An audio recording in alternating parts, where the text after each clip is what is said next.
आपकी जिंदगी का असली मालिक कौन है? कल्पना कीजिए, आप रात में बिस्तर पर लेटे हैं, कमरे की लाइट बंद है, फोन आपके हाथ में है और अचानक आपके दिमाग में एक सवाल आता है कि मैं जितनी मेहनत कर रहा हूं फिर भी मेरी जिंदगी बदल क्यों नहीं रही है। आप सुबह उठते हैं, काम पर जाते हैं, लोगों से मिलते हैं, पैसे कमाते हैं, भविष्य के बारे में सोचते हैं, लेकिन कुछ समय बाद आपको महसूस होता है कि जिंदगी वही की वही है। अब एक और अजीब सवाल, अगर मैं आपसे कहूं कि आपकी जिंदगी को बदलने वाली सबसे बड़ी शक्ति आपके बाहर नहीं, आपके अंदर छिपी है, और उससे भी ज्यादा चौंकाने वाली बात, हो सकता है कि आप हर दिन अनजाने में अपने ही खिलाफ प्रोग्रामिंग कर रहे हो। आप कहते हैं मुझसे नहीं होगा, मेरे पास पैसे नहीं टिकते, मैं इतना स्मार्ट नहीं हूं, मेरी किस्मत ही खराब है, लोग मुझे पसंद नहीं करते, मैं कभी सफल नहीं हो सकता। आपको लगता है कि ये सिर्फ बातें हैं, लेकिन जोसेफ मर्फी की प्रसिद्ध किताब the miracles of your mind का मूल विचार इससे कहीं ज्यादा गहरा है। आपका चेतन मन जो सोचता है और आपका अवचेतन मन जिस बात को सच मान लेता है, उनके बीच का अंतर आपकी पूरी जिंदगी की दिशा बदल सकता है। लेकिन यह कहानी यहीं से शुरू नहीं होती, क्योंकि असली सवाल यह है कि अगर आपके पास इतना शक्तिशाली सबकॉन्शियस माइंड है, तो फिर हर इंसान अमीर, सफल और खुश क्यों नहीं है? यही वह रहस्य है जिसे आज हम एक एक करके खोलेंगे, और अंत तक पहुंचते पहुंचते शायद आपको अपने बारे में एक ऐसी चीज समझ आएगी जिसे समझने के बाद आप अपनी सोच को पहले से कहीं ज्यादा बेहतर पाएंगे। मर्फी के विचार को समझने के लिए सबसे पहले हमें अपने मन को दो हिस्सों में समझना होगा। पहला कॉन्शियस माइंड यानी चेतन मन, और दूसरा सब कॉन्शियस माइंड यानी अवचेतन मन। चेतन मन वह हिस्सा है जिससे आप अभी यह वीडियो सुन रहे हैं। आप फैसला लेते हैं, आप तुलना करते हैं, आप सोचते हैं कि मुझे यह करना चाहिए या नहीं। लेकिन सब कॉन्शियस माइंड यह ज्यादा गहरा है। आपके पुराने अनुभव, आपकी धारणाएं, आपके डर, आपकी आदतें, आप अपने बारे में क्या मानते हैं, दुनिया को कैसे देखते हैं, इन सब का एक बड़ा हिस्सा इसी स्तर पर जमा होता जाता है। अब इसे एक आसान उदाहरण से समझिए। मान लीजिए एक बच्चा बचपन से सुनता आया है कि पैसा कमाना बहुत मुश्किल है। उसने यह बात सिर्फ एक बार नहीं सुनी, सालों तक सुनी। घर में पैसों की चिंता देखी, लोगों को कहते सुना, हमारे जैसे लोगों के लिए बड़ी जिंदगी नहीं होती। धीरे धीरे सिर्फ एक वाक्य नहीं रहता, यह उनकी मान्यता बन जाता है। फिर जब वह बड़ा होता है और उसके सामने कोई बड़ा अवसर आता है, वह शायद खुद ही पीछे हट जाता है। क्यों? क्योंकि उसके कॉन्शियस माइंड को लगता है कि यह मौका अच्छा है, लेकिन अंदर से एक दूसरी आवाज आती है, यह हमारे बस की बात नहीं है। यही सबकॉन्शियस प्रोग्रामिंग का प्रभाव हो सकता है। सबसे खतरनाक प्रोग्रामिंग कौन करता है? अब यहां कहानी और दिलचस्प हो जाती है। हम अक्सर सोचते हैं कि हमें कोई बाहर का व्यक्ति रोक रहा है, पर कई बार सबसे बड़ी रुकावट हमारे अपने दिमाग में बैठी होती है। मान लीजिए एक व्यक्ति है राहुल को नौकरी में प्रमोशन चाहिए। वह मेहनत करता है, काम भी अच्छा करता है, लेकिन जब भी कोई सीनियर उससे बात करता है तो वह नर्वस हो जाता है। मीटिंग में उसका आइडिया आता है, लेकिन वह बोलने से पहले ही सोचता है कि शायद मेरा आइडिया बेकार होगा। दूसरा व्यक्ति वही आइडिया कॉन्फिडेंस से बोल देता है और तारीफ उसे मिल जाती है। राहुल सोचता है कि मेरी किस्मत ही खराब है, लेकिन शायद समस्या किस्मत की नहीं थी, समस्या थी सेल्फ इमेज की। उसके अंदर कहीं यह विश्वास बैठ चुका था कि मैं दूसरों से कम हूं। और ध्यान दीजिए, आपका दिमाग अक्सर उसी चीज के प्रमाण खोजने लगता है जिसे आप पहले से सच मानते हैं। अगर आप मानते हैं कि मैं हमेशा असफल होता हूं, तो आपकी नजर फेल्यूअर्स पर ज्यादा जाएगी। लेकिन अगर आप मानते हैं कि मैं गलतियों से सीख सकता हूं, तो वही फेल्यूअर आपके लिए फीडबैक बन सकता है। यही कारण है कि दो लोग एक ही परिस्थिति से गुजरकर बिल्कुल अलग जिंदगी बना सकते हैं।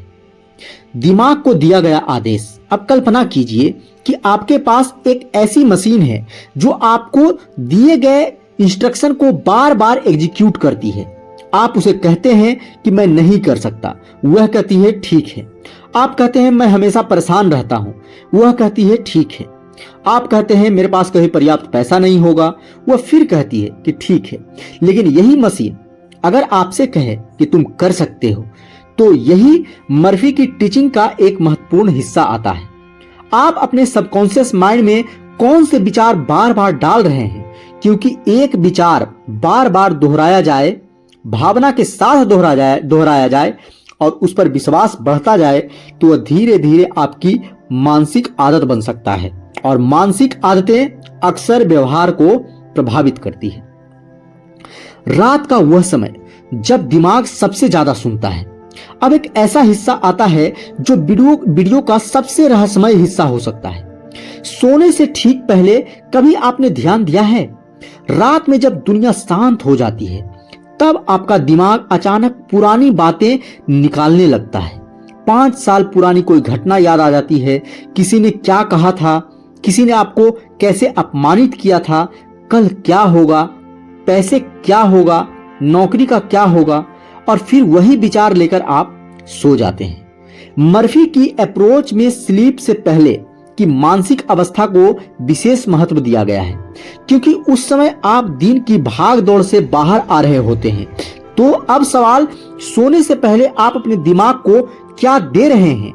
डर, तनाव, असफलता की कल्पना या कोई सकारात्मक दिशा? कल्पना कीजिए, एक व्यक्ति हर रात सोने से पहले सोचता है कि कल फिर वही परेशानी होगी। दूसरा व्यक्ति सोने से पहले खुद से कहता है मैं शांत हूं, मैं अपनी समस्या का समाधान खोज सकता हूं, कल मैं एक कदम आगे बढ़ूंगा। इन दोनों के सबकॉन्शियस पर एक जैसा प्रभाव होगा?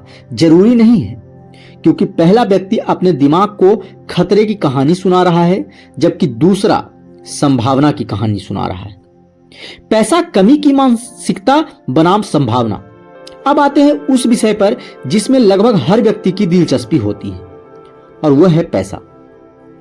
बहुत से लोग कहते हैं कि मेरे पास पैसा नहीं है, पैसा कमाना बहुत मुश्किल है, अमीर लोग अलग होते हैं। लेकिन यहां एक जरूरी बात समझिए, सिर्फ यह कहना कि मैं करोड़पति हूं और बैंक खाते में पैसा आ जाना, यह कोई जादुई फॉर्मूला नहीं है।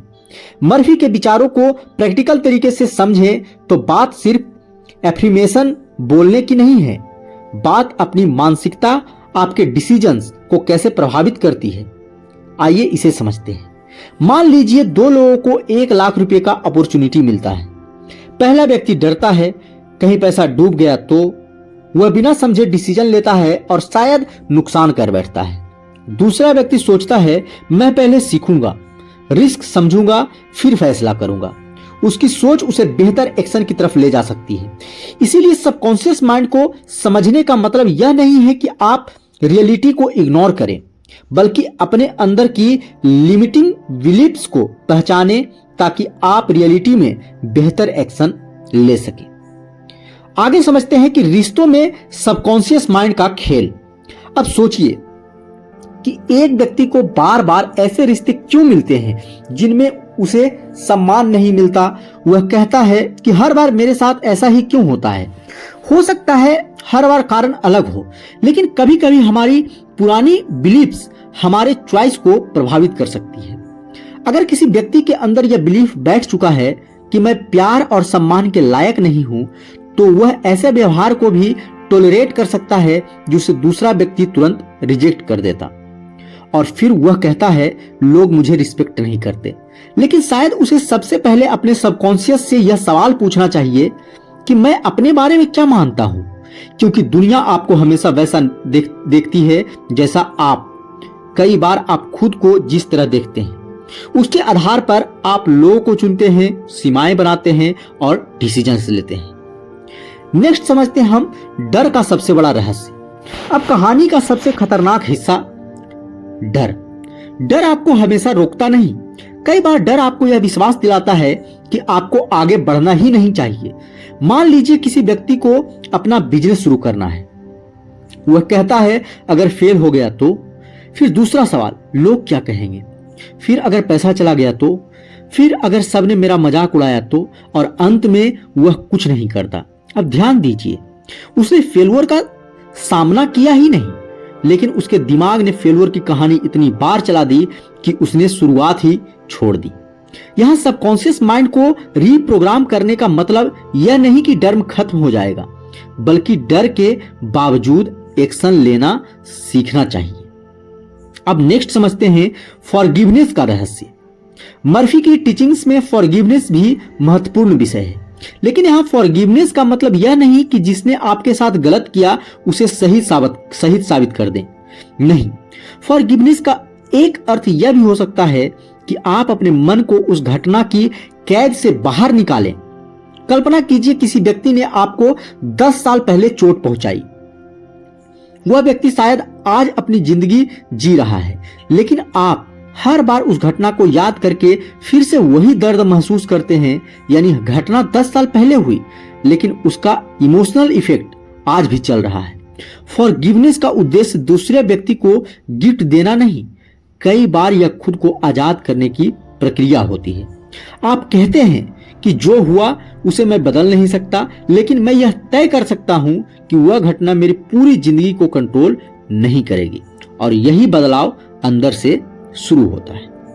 नेक्स्ट समझते हैं हम विजुअलाइजेशन। पहले दिमाग में जीतिए। अब एक पावरफुल टेक्निक, विजुअलाइजेशन। कल्पना कीजिए कि आपको अगले महीने एक बहुत महत्वपूर्ण प्रेजेंटेशन देनी है।